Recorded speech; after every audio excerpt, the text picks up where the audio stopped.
The Constitution of Kenya 2010 was born out of people's deepest desire for justice, inclusivity, and dignity. We longed for a country where power belongs to the people, where no Kenyan is left behind, and where rights and freedoms are guaranteed for all. Today, on the 15th anniversary of the enactment of the Constitution, we celebrate Katiba Day to honor the covenant and to renew our fidelity to its vision. This Constitution is acclaimed across the world as one of the most progressive and transformative. It is our solemn duty to preserve it, protect it, and to ensure its full implementation. Ladies and gentlemen, our Constitution was born out of hard and painful lessons. The tragic events, for example, of 2007-2008 remind us how far our nation could descend when institutions fail, when resources are hoarded by a few, and when divisions are cynically exploited. From that moment of crisis, we made a solemn resolve: never again. Never again would Kenya be brought to the brink of collapse by impunity and injustice. For we knew that we, as a people, deserved better, and our country demanded better. Katiba 2010 became our national testimony, our solemn vow to build a free, democratic, inclusive, and united Kenya. Over the past 15 years, we have walked that journey. We have injected life into this great chapter. Fellow Kenyans, as stipulated in Article 174, devolution has come alive. It has fostered equity by distributing resources fairly and addressing historical imbalances. Many have been mentioned. Matters to do with health. Many counties, for the first time, had doctors in facilities. We've been told about the first cesarean session done in Mandera County for the first time under devolution. And many, many testimonies could follow. Since the birth of devolution 12 years ago, the national government has transferred a total of 4 trillion to counties. Today, every corner of Kenya has a functional county government, closer to the people than ever before. From our first day in office, I affirmed that devolution would not merely be a constitutional provision, but the crown jewel of our democratic governance. I pledged to accelerate the full transfer of all outstanding devolved functions as assigned in the 4th schedule of our Constitution, together with the requisite resources. This commitment was formalized during the 11th National and County Government Coordination Summit in Nairobi on the 16th of December 2024. Today, all 14 devolved functions have been conclusively delineated, unbundled, and formally gazetted, eliminating long-standing ambiguities that hampered service delivery and fueled intergovernmental disputes. To further underscore this commitment, 2 weeks ago, I signed into law 2 landmark pieces of legislation: the County Public Finance Law Amendment Act of 2023 and the County Allocation of Revenue Act 2025. In line with Article 217 of the Constitution, these laws reinforce the principle of equitable revenue sharing among counties, guarantees fairness in the distribution of national resources, and empowers county assemblies to play their rightful role and clearly define the respective mandates of both national and county governments. Under my leadership, the national government is committed to support devolution by ensuring timely disbursement of funds and steadily increasing allocation to counties. Under the Division of Revenue Act 2025, we have allocated an unprecedented $415 billion to counties. As chairman of the Council of Governors, FCPA Ahmed Abdullahi has affirmed nearly 30 billion shillings more than last year's 387 billion. I know that my good friend Abdullahi has urged that we should enhance allocation to counties, and I have committed that we will continuously do that. But I also want to ask for the assistance of my county government leaders, the governors. The job of mobilizing resources is a very difficult job. As I mobilize resources nationally, I also want you to work with me and to assist me to mobilize resources at the county. Don't leave the business of mobilizing resources to me, because in the process of trying to mobilize resources so that I can transfer more to the counties, I have acquired names, including Sakayo, and you know it. And I know no county governor wants to raise resources locally, although the law now exists for own source revenue. I would want to ask of you, governors, please, even as you urge me to transfer more resources because I have to mobilize, also look at the opportunity to mobilize resources locally. Even if you are called Sakayo at the county, it will not make any difference. It is still okay. Ladies and gentlemen, the Bill of Rights, enshrined in Chapter 4 of the Constitution, is the heart of our democratic order. It guarantees every Kenyan fundamental freedoms and socio-economic rights, including the right to education, health, housing, food, water, and dignity, as set out in Article 43. Over the past 15 years, we have worked diligently to breathe life into these rights. And I say this in the full understanding that for citizens of our nation to be able to enjoy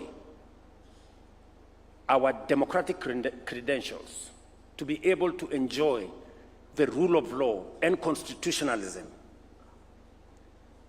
there are rights guaranteed under Article 43, social and economic rights, that are fundamental to citizens enjoying other rights. A Sikh, ignorant, uneducated,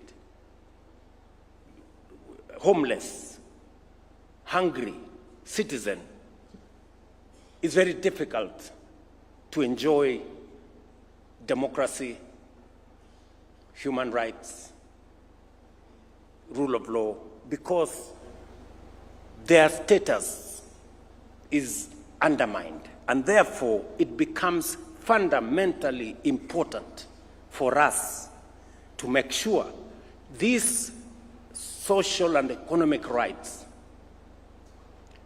do not continue to be a privilege for those who can afford. They should be a right for every citizen, because that is what the Constitution says. And therefore, I want to ask all of us as leaders in the executive, in the legislature, in the judiciary, that as we exercise the authority that we've been given by the Constitution, let us keep the people, the rights of the people at the center, so that we do not undermine their right to housing. We do not undermine their right to health. We do not undermine their right to education. And that all our acts work in concert to facilitate the attainment of those rights by the people of Kenya. We have worked diligently to breathe, as I said, life into these rights. Free primary and day education has opened doors to opportunities for millions of children from every corner of our nation. We have successfully transitioned to the competence-based education and training system, making our education more relevant, practical, and aligned with the demands of the 21st century. Our student-centered funding model is expanding access for learners while securing the sustainability of our universities. By January next year, we will have recruited a record 100,000 new teachers in just 3 years, a significant achievement that has strengthened our education system and improved learning outcomes across the country.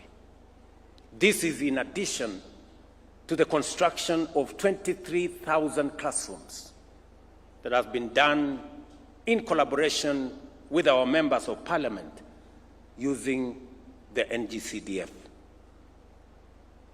Fellow Kenyans, our affordable housing program is delivering safe and decent homes to families across the country, affirming that shelter is not a privilege for a few, but a constitutional entitlement for every Kenyan. Today, over 160,000 housing units are under construction, each one providing not only a roof over a family's head, but also creating thousands of jobs for our young people, artisans, and professionals.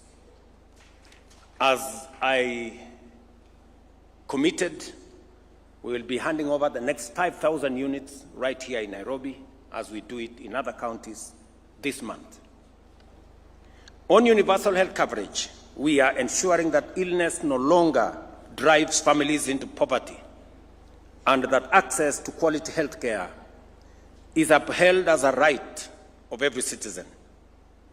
Despite the inevitable challenges of transition, which are being systematically addressed, the progress is demonstrable and undeniable. As of today, 25.7 million Kenyans have registered with the Social Health Authority, a clear indication of confidence in this reform. Through SHA, we are delivering healthcare to millions of Kenyans in direct, practical, and impactful ways. I must commend the county governments for working in partnership for us to deliver on this commitment to the people of Kenya. Ladies and gentlemen, our independent constitution established under Chapter 15 of the Constitution are the pillars that safeguard the sovereignty of the people. The judiciary, parliament, and constitutional commissions operate independently to ensure justice is served, resources are protected, and leadership remains accountable. Yet while independent, they are also interdependent, bound together by the shared duty to uphold the Constitution and serve the public good. Parliament relies on reports from oversight agencies. The judiciary requires laws passed by Parliament, and the executive depends on checks and guidance of all institutions to deliver effectively. This balance of independence and interdependence is the genius of our constitutional design. No arm of government, no office, and no commission can claim supremacy because they are all answerable to the people. In this way, our institutions work not in competition, but in complementarity to protect democracy, entrench accountability, and advance the aspirations of every Kenyan. Fellow patriots, our national values set out in Article 10 of the Constitution are not only a key pillar of our constitutional order, but also the very foundation of our stability as a nation. They remind us that Kenya must always be anchored in patriotism, national unity, democracy, participation of the people, human dignity, equity, social justice, equality, non-discrimination, integrity, transparency, and accountability. Today, on this Katiba Day, as we renew our commitment to the ideals of the Constitution, we must ask ourselves honest, candid questions. Are we truly patriotic? Are we living with integrity, both in public and private? Are we inclusive, leaving no one behind? Are we accountable to one another and to our institutions and to future generations? Corruption is a serious threat to our progress as a nation. It undermines our Constitution, weakens our institutions, and erodes the well-being of every Kenyan. It is a fact that corruption exists in all arms of government and poses a serious challenge. The executive, the legislature, and the judiciary, and each must confront this menace with honesty and resolve. I have always reiterated my resolve to serve as a responsible steward of public resources. We have digitized and automated government services to seal loopholes and eliminate the opportunities for corruption. Today, Kenyans can access over 22,000 services on e-Citizen, up from 325. The results are evident. Revenue collection has risen dramatically to over 1 billion shillings every day, translating to more than 500 billion annually. Yet I admit there is still much more to be done to combat corruption within the executive.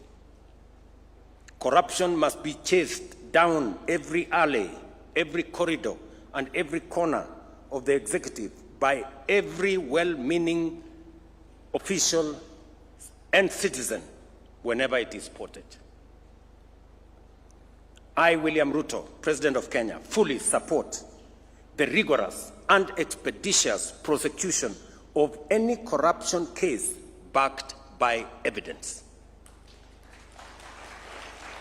This is the only way to restore trust, uphold the Constitution, and assure Kenyans that no office, no title, and no individual is above the law. Parliament, too, must rise to its duty by passing laws that entrench transparency and close avenues for abuse. I commend Parliament for passing the Conflict of Interest Bill, now law, which I have signed. This law strengthens ethical standards and closes loopholes that allowed abuse of office. But as Parliament performs oversight and demands accountability from others, it must also remain accountable to the people of Kenya. This calls for a candid and honest conversation within Parliament. Shall members be counted among those who demand and enforce accountability, or among those who undermine the Constitution by entrenching corruption and impunity? That's a question, Mr. Speaker, Parliament must ask itself. Ladies and gentlemen, the judiciary, entrusted under Article 159, must equally guarantee swift, impartial, and credible justice. Justice delayed, it is said, including in corruption cases, is not justice only deferred, but justice actually denied. The judiciary must confront corruption within its own ranks. I am aware of the vigorous and often unsettling conversation around terms like jury pesa. As painful as this may be, they cannot be ignored. If the institution mandated to dispense justice is perceived as corrupt, it not only erodes confidence, but undermines the very Constitution it is sworn to protect. The judiciary must rise to its highest calling to cleanse itself, uphold its independence with integrity, and prove itself the true temple of justice for all Kenyans. My administration, at the request of the judiciary, has provided resources for the hiring of additional judicial officers, especially judges. So far, in 3 years, we have appointed and I have sworn in 47 judges. Another 50 are being recruited as we talk. That will make it 97 judges in 3 years. No other administration has provided such kind of human capital to support our judiciary.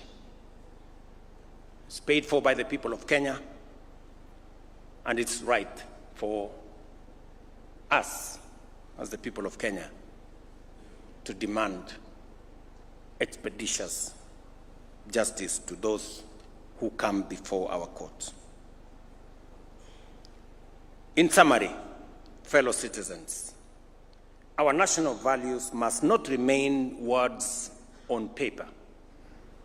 They must be lived, practiced, and defended every day by every institution, by every leader, and by every citizen. As President, I solemnly reaffirm my oath to uphold, protect, and defend the Constitution of the Republic of Kenya. I call upon all arms of government, the executive, parliament, and the judiciary, as well as our independent institutions and every citizen of our republic, to faithfully discharge their responsibilities in fidelity to the Constitution, knowing very well that all of us are citizens of this country. Every right we enjoy comes with obligations. And those of us who have the privilege to exercise authority, we must know that authority comes with responsibility, and responsibility is accompanied by accountability. And therefore, we must act in the context of what the Constitution allows us to do. For it is not only through our shared commitment that we can secure justice, uphold democracy, guarantee the prosperity of our nation, and truly breathe life into our Constitution, but by doing it together, united as a nation. I am very happy that, though late, we have today started the journey to celebrate Katiba Day so that we can use this day to continue the robust conversation that Kenyans are used to. We have heard from the Right Honorable Raila Odinga the aspects that, in his view, require review. There are those who have other ideas. There are those who think that we have too many constitutional commissions. There are those who think we should change the formula on sharing of revenue. There are those who think, and we should, all of us, as we celebrate this Constitution, we must celebrate the good, reflect on what is deficient, and work together towards making our country better. With those many remarks, ladies and gentlemen, I thank you for your attention. Asante sana.